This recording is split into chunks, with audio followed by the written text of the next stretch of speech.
Hey cats, it's your Midsole man, EDDBUD here. Don't forget to vote for Pedro. Today, a shoe that's quite a big departure from a lot of other shoes I've tested recently, in that it's got a lot of changes from the previous version. I've got the Puma Daily Driver Velocity Nitro 4 here. Features a full-length Nitro midsole, because that's what you want. And it's a touch softer than the last version and a hell of a lot lighter. This could be good. Let's get to it.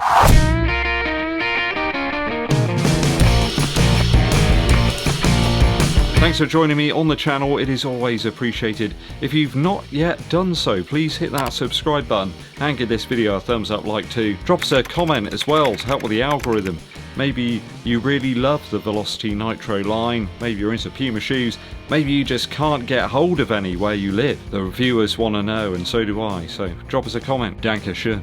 So the Velocity Nitro 4 here from Puma, it has been sent to me by the big cats, but they're not going to vet my views before my valued viewers get to see them. So just for reference, the Velocity Nitro 3 from Puma was 312 grams, or about 11 ounces in my UK 11. This is drastically lighter at 266 grams. That's about 9.4 ounces, about an ounce and a half lighter. That's quite a change, isn't it? I think the V3 in the sample size had about 36 millimeters of stack and about 26 up front. I think I had about 38 in that one, and that's pretty much exactly what I've got here, and about 28 in the forefoot. So it's a 10mm drop. Measurements very similar between the two. The big difference this time though is that we've got full length nitro here rather than a top layer of nitro foam and then some of the sort of harder EVA Pro foam. Widest point of the forefoot I've got about 11.6 centimeters, and in the heel about 9.3. So it is very slightly wider than the third iteration. The softness of that midsole is quite different now. I've got about a 26 across the whole of the midsole unit, and the rubber is coming in around about 58, which is a little softer than some of the other Puma grip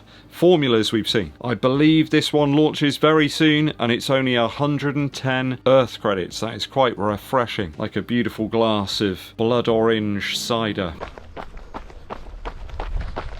Upper first, it's an engineered mesh here. It's reasonably breathable, though. I mean, you could wear a sandal in this weather and still get hot. It does feature a number of overlays here, and they're perhaps my only real detractor, I guess, from the upper. I just wish they'd minimise things a little bit. You've got these quite thick Puma ones on both sides of the shoe, and some other stuff here in the heel. I'm not entirely sure it's necessary. They could have made the shoe even lighter had they jettisoned those ideas. It's reasonable in terms of width, though. I think if you've got like a narrow to normal foot, you should be fine, though it still does have that quite aggressive lateral side taper in the toe box here, as we've seen on many other Puma shoes. There's lots of movement here though, and flexibility, which I like. Doesn't really limit your movement at all, especially around here in the sort of heel area. The Achilles flares away here. I felt that my foot was able to move around quite a lot and it wasn't being restricted. The laces are very good in length. If you want to do a runner's knot, you're absolutely spot on here. And there's quite a bit of padding here on the top of the tongue. It is partially gusseted as well, that tongue, but I did find I got quite a bit of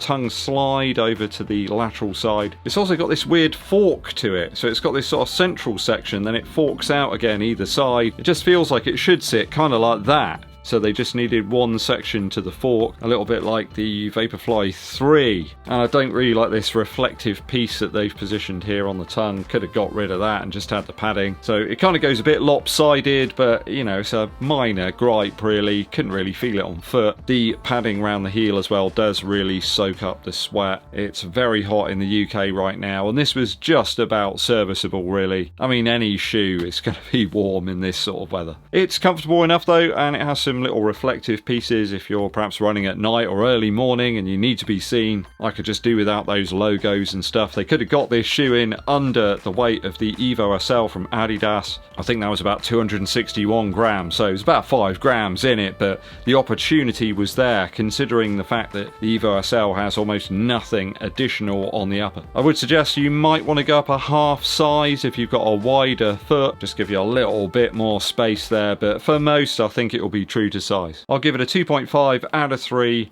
Great for narrow to normal feet. The tongue isn't that good though. Too much padding perhaps for warmer climates. Midsole. Midsole. Midsole now. So midsole wise, the Nitro formula here is a really welcome addition. It's a little bit softer than before. It's a bit more fun, it's a bit more compressive, a more nimble shoe, and it means that it can undertake different types of sessions now. You could do some speed work in this, no problem. Some more up-tempo running. It's a good all-rounder, a bit of a botham. The insole is quite thin. It does complement the ride here. It doesn't put too much, you know, between your foot and the Nitro footbed. Feels just lighter and airier than before. Squashy almost, I suppose. And certainly different to the other versions that we've seen over the years. In hand, it almost sounds like the old Zoom X formula had in the Vaporflies around about 2017-18. The lightness is good here. It just makes the shoe a little bit more interesting and usable, especially if you're a lighter framed runner like myself, and perhaps you found some of the max cushion stuff recently just too heavy. There's just too much there that's not really needed. They've jettisoned a lot of that here in this new version of the Velocity Nitro. The last thing I want in these sort of temperatures is to put some big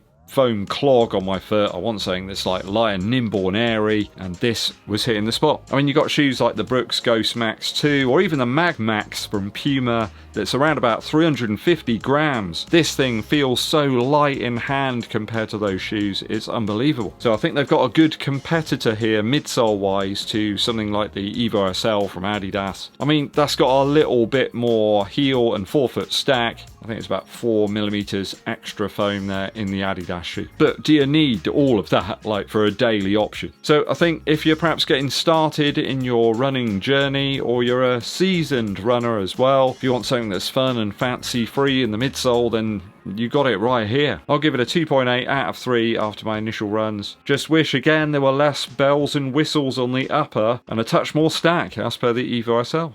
Outsole now. Puma have been very generous here with the rubber. It is quite a thick application here. There's 4 sections of rubber across the outsole. I mean, again, you could have made for a thinner spread, maybe one of those smooth kind of applications like they've used in the Fast R3. I mean, this stuff is durable, it's grippy. You could probably use this on some light trails as well, especially on gravel. It's going to protect the midsole unit. I think it's just about perfect really for a daily trainer. Certainly reminds me of what was great about the Pegasus a few years ago, but it's just in a lighter, more exciting package really. Very capable, and the outsole is no slouch in terms of that. We found Puma Grip to be very, very durable over all of the shoes I've tested out over recent years. I'll give it a 2.7 out of 3 for the outsole. Just wish there was a bit less of it. Value now. So this shoe is set to retail at £110 here in the UK. Sorry, Earth credits. So that's like 20 quid lower than the Evo SL, 20 quid less than the Pegasus 41, 25 quid less than the Laver Blast 5. I can't really see how I can bash a shoe for value at 110 that's delivering all of the things it does. This level of softness and perceived durability and usability as well. It's light, it's fun, it's everything that the Float Ride Energy series from Reebok used to be a few years ago. So if you liked that shoe, go out and get this one. Puma have just got to make sure that it's readily available for people to buy in places like Sports Direct here in the UK. They can wander into a store and see this shoe at that price. I think that they will clear up. Build is good, the quality is good, it always has been on Puma stuff over the last few years. I can't help but give this a 3 out of 3 for value this time around. I think it's a great one in terms of the retail price. Lighter framed runners, please take note. If I totaled the scores up correctly after my initial runs, that gives us 11 out of 12 for the Puma Velocity Nitro 4.